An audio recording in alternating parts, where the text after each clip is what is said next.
mañana y recibimos en los estudios de RPP al expresidente de la República, Ollanta Humala Tasso. Como sabemos, buenos días, expresidente, usted ha estado preso bajo un régimen de prisión preventiva durante 9 meses, prisión que ha sido en buena cuenta revocada por el Tribunal Constitucional. Salió usted libre y unos días después tuvo que asistir a este procedimiento de incautación de su domicilio usado por su familia. Ha hecho comentarios sobre esto. Usted sabe que esto ha causado toda una polémica en el país. ¿Usted considera que se trata de una venganza y una arbitrariedad? ¿Pueden explicarnos venganza de quién, por favor? Bueno, más allá de poner nombres, lo que yo señalo es que las medidas de prisión preventiva, cuando son abusivas, se transforman en una condena anticipada, que es producto de un linchamiento en lo que se llama criollamente el juicio mediático, donde básicamente se evalúan sospechas, dichos, trascendidos, pero no pruebas. Por eso es la diferencia con el proceso penal, ¿no? Entonces nosotros en todo momento hemos afrontado, como creo que tiene que hacer un jefe de Estado, todas estas investigaciones y sin ninguna duda equivocarme, creo que después de 30 años soy el primer presidente que se queda en el Perú. Entonces, lo que ha habido acá es lo que señala el Tribunal Constitucional en su sentencia, donde explica que hay una serie de desequilibrios en la medida abusiva, porque no se han tomado en cuenta los elementos de descargo y se ha dictado una medida tan gravosa y tan extrema y tan excepcional sin tener la certeza de un proceso condenatorio. Esa medida felizmente ya fue revertida y sobre esa medida mi defensa presentaba una recusación a los responsables de dicha medida, basado en lo que dice el Tribunal Constitucional. Salgo unos días, estoy en mi casa y dicho sea de paso, mi casa ya estaba hacía más de 40 días con una medida cautelar de embargo preventivo, es decir, yo no puedo disponer de mi casa. Y sin embargo, de manera sorpresiva, cae una medida incautatoria de la propiedad con horas para desalojar. Entonces, si bien es cierto, mi bien no está inscrito como casa familiar, como en términos legales, es mi bien familiar y eso todo el mundo lo sabe, porque soy una persona pública. Y si no se hizo así, es justamente para dar transparencia al hecho de que cualquier medida de esas puede ser tomada de otra manera. Le doy un ejemplo. Yo tengo un departamento pequeño en Miraflores que antes de entrar a la condición de investigado yo lo pasé en adelanto legítimo a mi hija, que es menor de edad. Bueno, inmediatamente lo tomaron como una medida obstruccionista y así lo dijo el fiscal. Entonces, por transparencia, nosotros no hemos inscrito ese bien legalmente como un bien familiar porque nunca se nos ocurrió de que podría llegar a haber esa medida tan abusiva.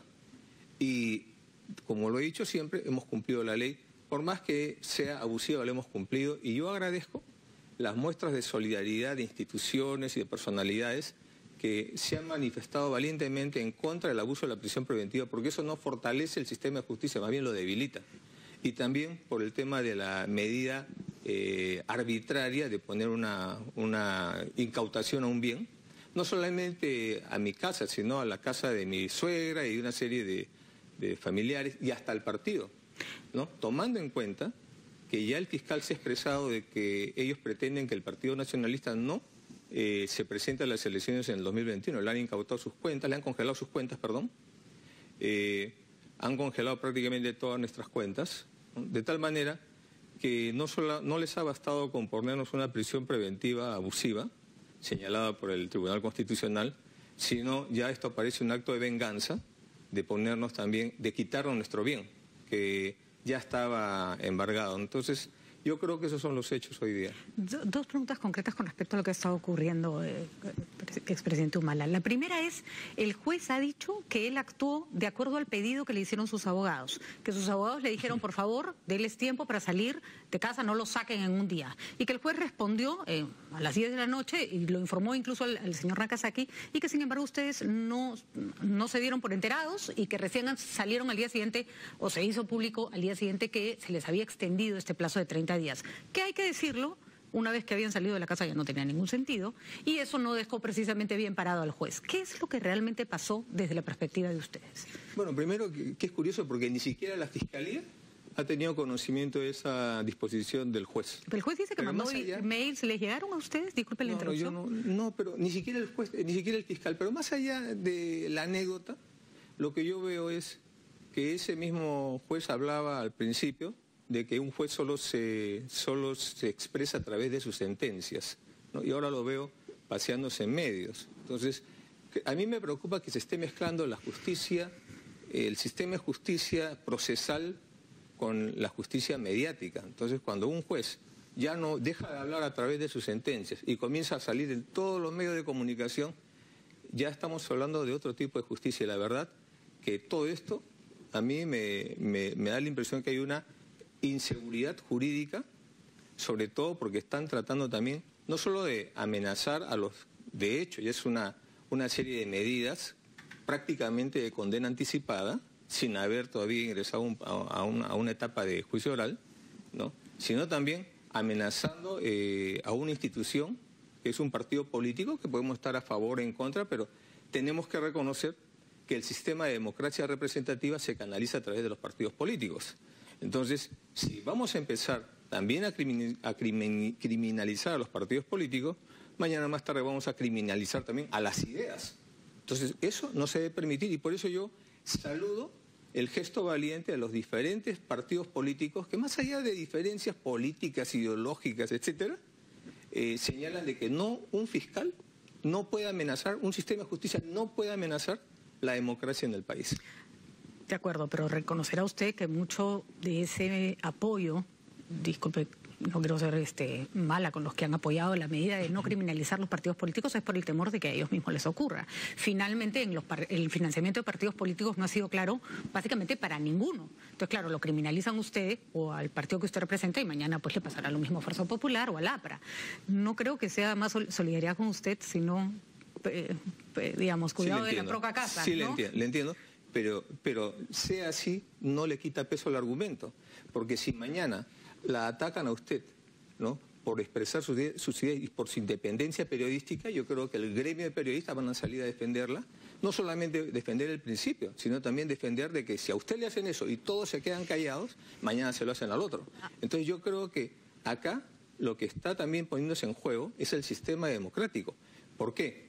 Porque el caso Lavajato es el caso de corrupción donde se ha coimeado, se han sobrevalorado obras y donde hay un circuito de dinero que llega hasta los beneficiarios o sus testaferros utilizando bancos expresamente comprados por la empresa, paraísos fiscales, empresas offshore.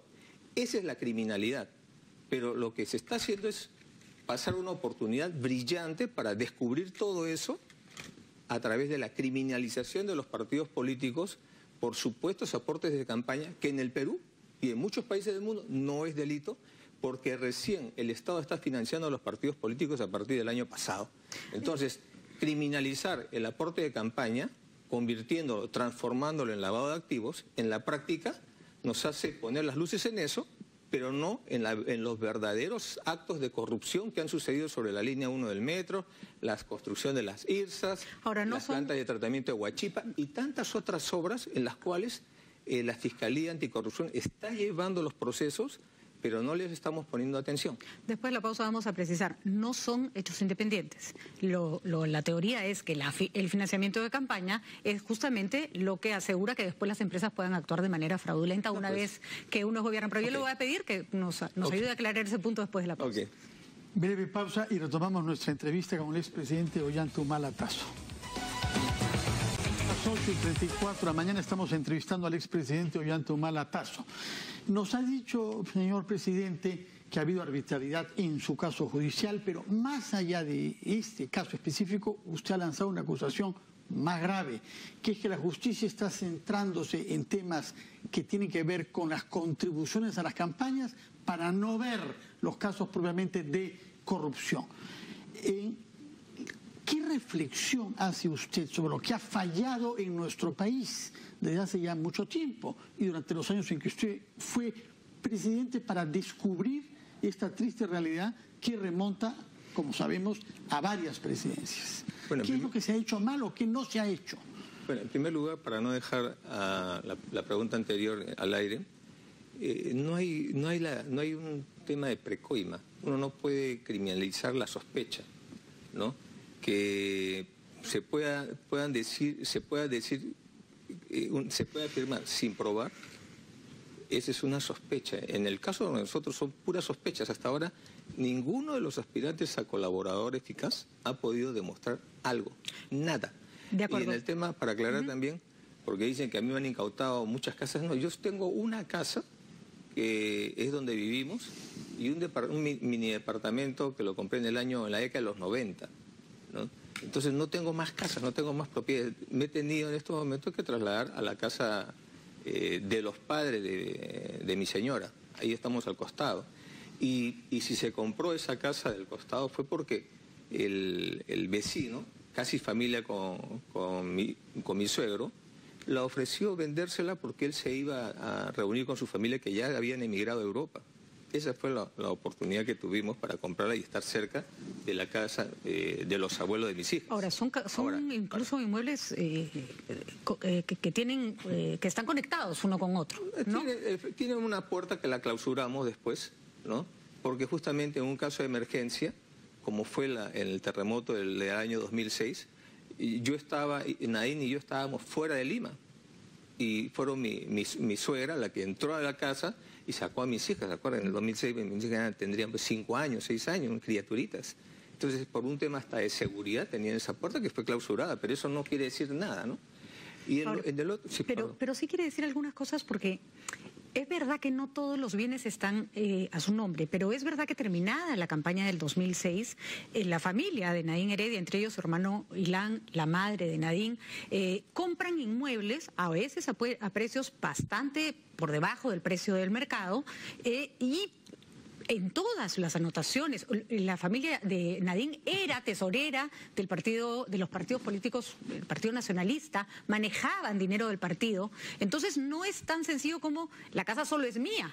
La casa de los parientes también está bajo sospecha, de acuerdo con la investigación que está haciendo el fiscal. A ver, quedamos con tu pregunta. Perdón, pero, sí, pero, a ver, por sospechas no se puede condenar ni se puede tomar este tipo de medidas, más aún cuando ya estaban embargadas las propiedades.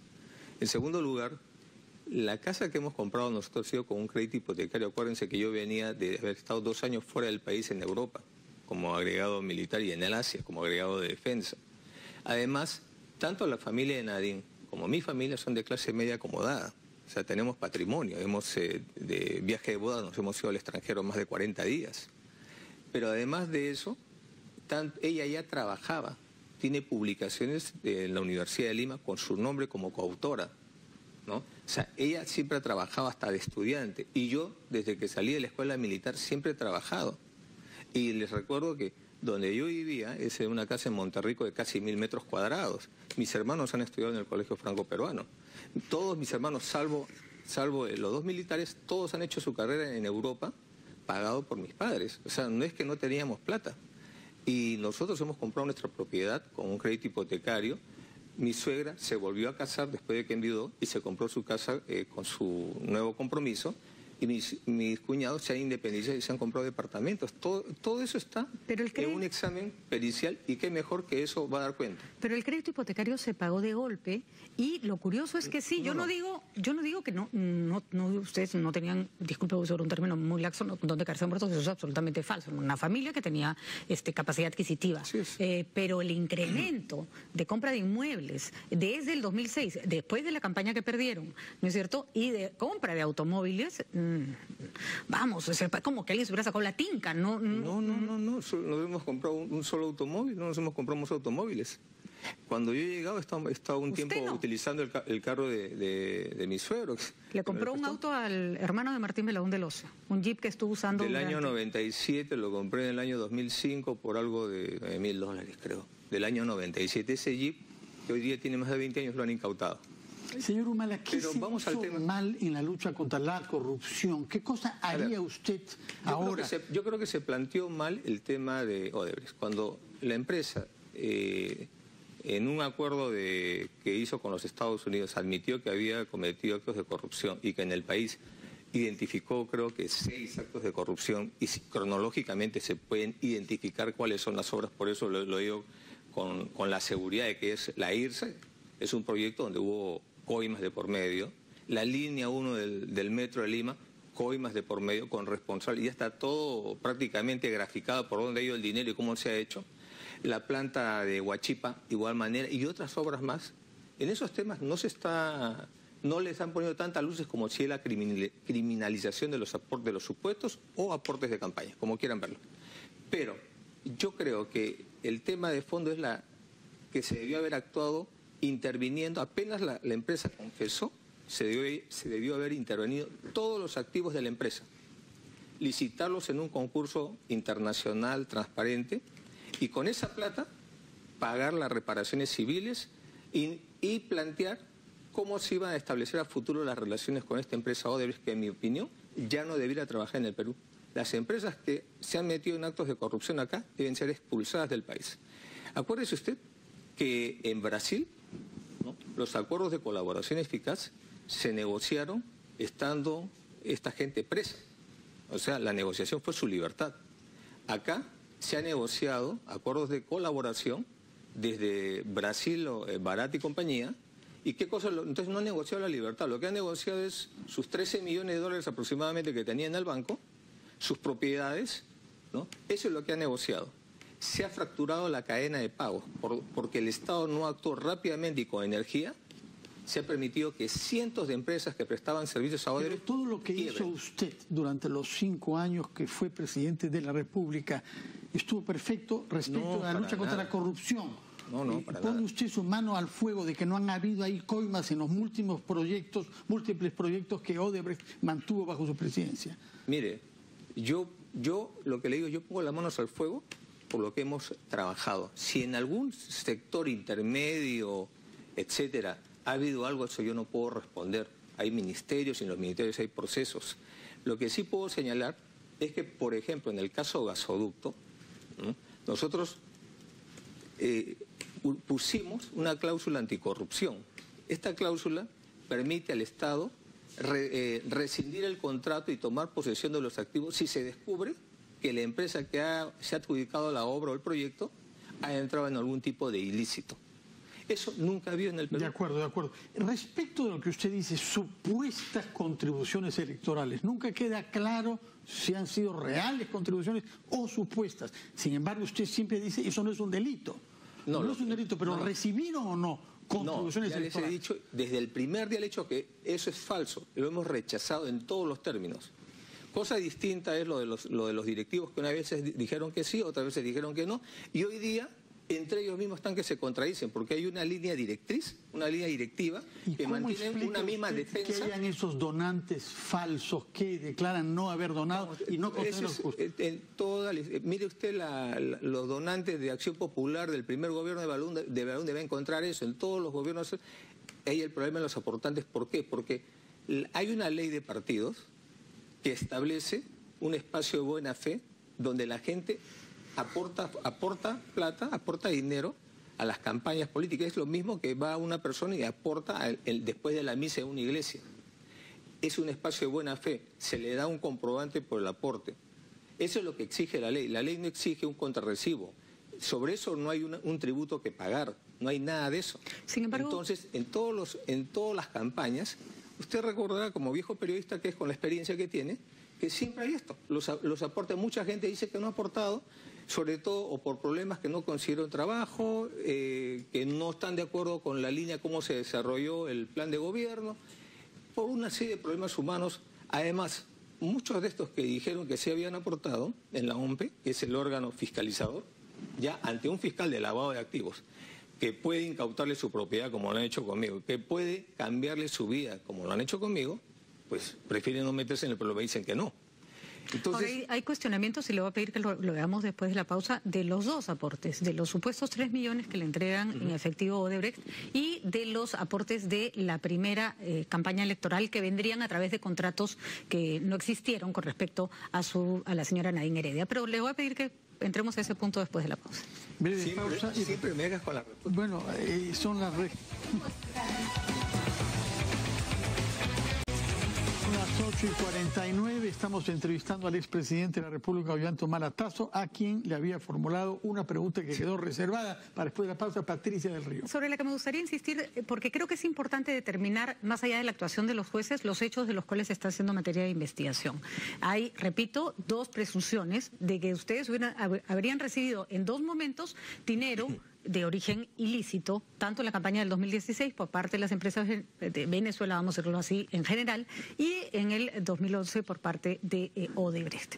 En el caso, porque eso es lo que se puede comprobar con más claridad, de lo que pasó luego de la campaña del 2006, usted ya lo ha mencionado, compraron un inmueble, ¿no es cierto?, en Surco, con un crédito hipotecario de más de $150.000. De $160.000. Así costó. Y esos eran los precios de mercado en esa época. El hermano de Nadine Illich, que había participado como manejando el dinero de la campaña, compró un departamento en Surco por $25.000. Ahí nomás, al poquito. La remodelación de la casa costó también más de $100.000. Y en las mismas agendas... ¿De cuál casa, perdón? De la casa que compraron. No costó $100.000. Pero, a ver, en las agendas de Nadine salen que en todos los detalles de instalaciones eléctricas, compras de muebles, de alfombras persas por $14.000. Tratemos de... A lo que voy es, hubo una evidente mejora en la situación económica, no solo de usted, sino del entorno Heredia, que era el entorno que apoyaba la campaña. Entonces, si no, eso lo que trata de probar la Fiscalía es que ese,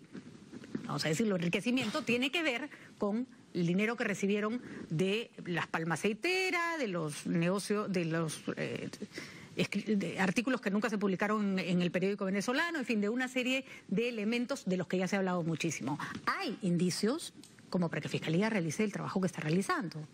A ver, yo he dirigido a la Nación por 5 años, creo que el honor más grande que me ha dado el país, ¿no? Por eso me cuesta hablar de alfombra, del mueblecito, de la tacita. Pues lo que pasa es que cuando la todo alfombra eso, costó $5.000... yo le puedo señalar, más allá de estas cositas anecdóticas, todo eso está total y plenamente justificado. Vuelvo a insistir, yo tampoco pertenezco a clase media acomodada y no es que lo diga de manera con soberbia y nada de esto, sino es la realidad. Así fue. Solo le recuerdo que no era el discurso que manejaban en campaña. No. Ojo, no era. El discurso de campaña no era de clase media acomodada. Te agradezco que me digas esto porque lo que define a un hombre no es lo que tiene, sino con quiénes está. Y mi discurso ha sido con los pobres. Si vamos a afirmar eso, estaríamos teniendo el pensamiento senderista, que dice que solamente los proletarios deben hacer la revolución y linchar a todos los que tienen plata. Felizmente ese pensamiento creo que ya no lo compartimos, ¿no?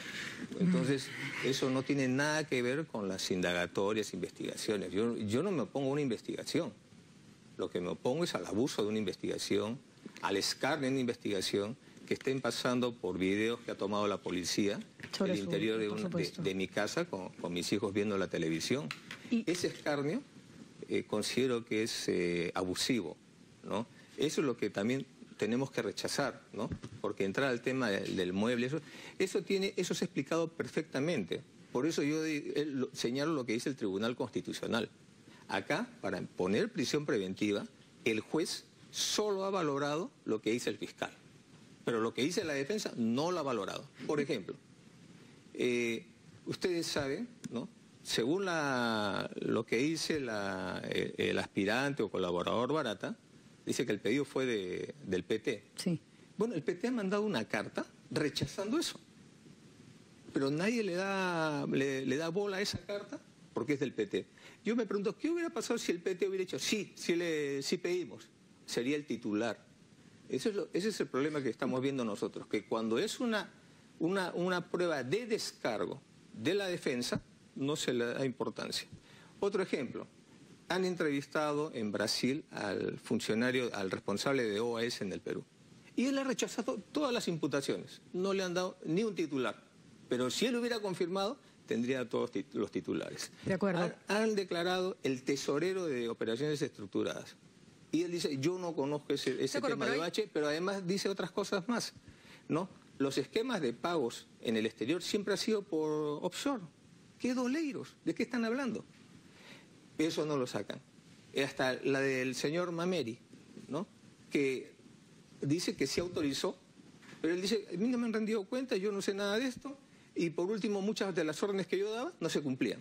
Esa parte no se toma. Entonces, antes de que nos vence el tiempo, Patricia quería preguntar algo, ¿no? Simplemente para concretar, yo creo que hay dichos de sobra como para que Fiscalía esté haciendo su trabajo, y uno de ellos era que la campaña requería de muchísimo dinero y había muchísimo brasileño alrededor de usted.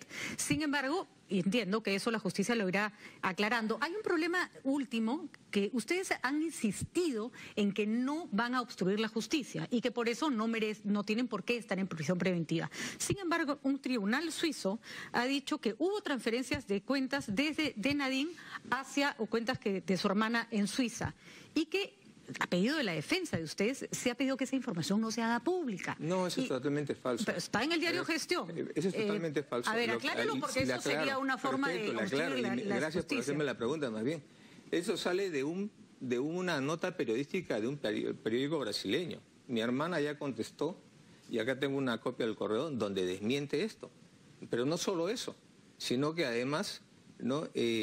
Nosotros, con mi hermana, yo no tengo ningún vínculo financiero, no hay ninguna transferencia de ella conmigo ni de terceros. ¿Pero se pueden mirar sus cuentas? Y ella lo contestó. ¿Pero se pueden mirar sus cuentas? Por supuesto. Mis cuentas están levantadas. No, las de ella. También las van a ver. Ahora, además, basta con mirar mis cuentas. Mis cuentas están levantadas hace 3 años que están investigando, y ahí Humala, se vería. hay otro tema que tuvo una gran influencia en el procedimiento judicial y en la imagen de muchos ciudadanos, que son las agendas de su esposa y también la actitud que tuvo durante la pericia grafotécnica. ¿Qué puede decir ahora con la reflexión que ha podido hacer usted en la cárcel durante 9 meses?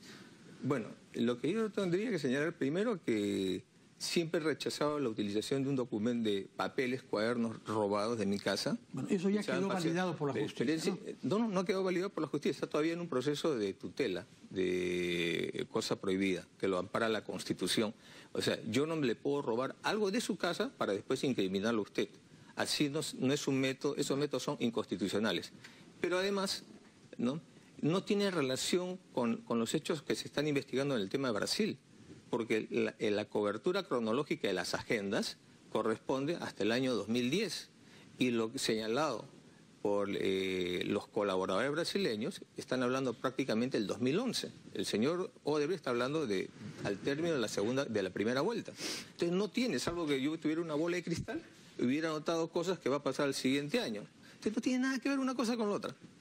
Lo otro que me preguntó, investigado por las 2 campañas, tanto la del 6 como la del 11. Así es. Y las campañas, y en la campaña del 2006 de Venezuela, en realidad lo que está diciendo no son empresas venezolanas, lo que está diciendo es dinero producto de peculado del señor Chávez. Bueno, hemos pedido documentos a Venezuela, ya nos han hecho llegar, de que el señor Chávez nunca estuvo acusado de peculado. Entonces, ¿cómo podría sostener una investigación el fiscal si está diciendo que es dinero producto de peculado del señor Chávez, y el señor Chávez no tuvo ni investigación y menos condena por el tema? Podrán decirme, bueno, puede ser el régimen. Bastante difícil de justificar. Pero esa es la investigación. Entonces, si la investigación está así, ¿cómo va a seguir adelante esa investigación? Nosotros estamos cumpliendo todas las normas, pero también tenemos que señalar los abusos, y creemos que la ley debe ser igual para todos, no para unos abusivos y para otros laxa. ¿Está clara cuál es su posición con respecto a la investigación de la que es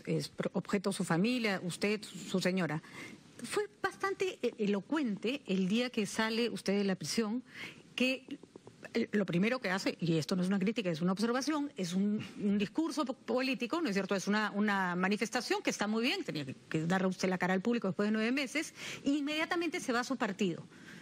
¿Ese es un gesto de que usted sale a hacer vida partidaria? No, esa es una anécdota, porque así como le he dicho a usted fuera de cámaras que saludo todos estos gestos valientes, más allá del tema de fondo, es el tema de principios contra el abuso de la prisión preventiva, así también ha habido muchos compatriotas que se han quedado durante 15 días, los 15 días que demoró o más que demoró este fallo, se han quedado. Entonces, ellos han estado en las afueras, y entonces para mí era un poco doloroso irme simplemente después de ese sacrificio, así nomás de hacerle.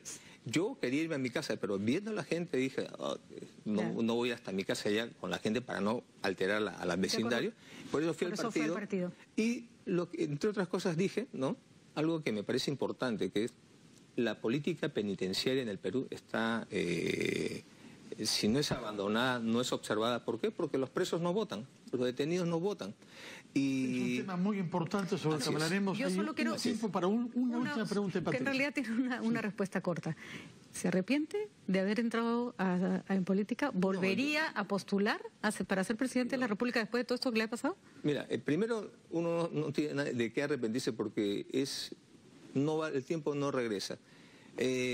Yo lo que haría, si entráramos imaginativamente, cosa que soy enemigo de hacerlo, pero por hacer una diferencia a ustedes, es corregiría errores, pero en la línea estratégica ha sido correcta. Bueno. He cometido un sinnúmero de errores. Cuando uno es gobierno nadie es perfecto, pero mire usted los logros que hemos hecho. En mi gestión de gobierno la pobreza no retrocedió.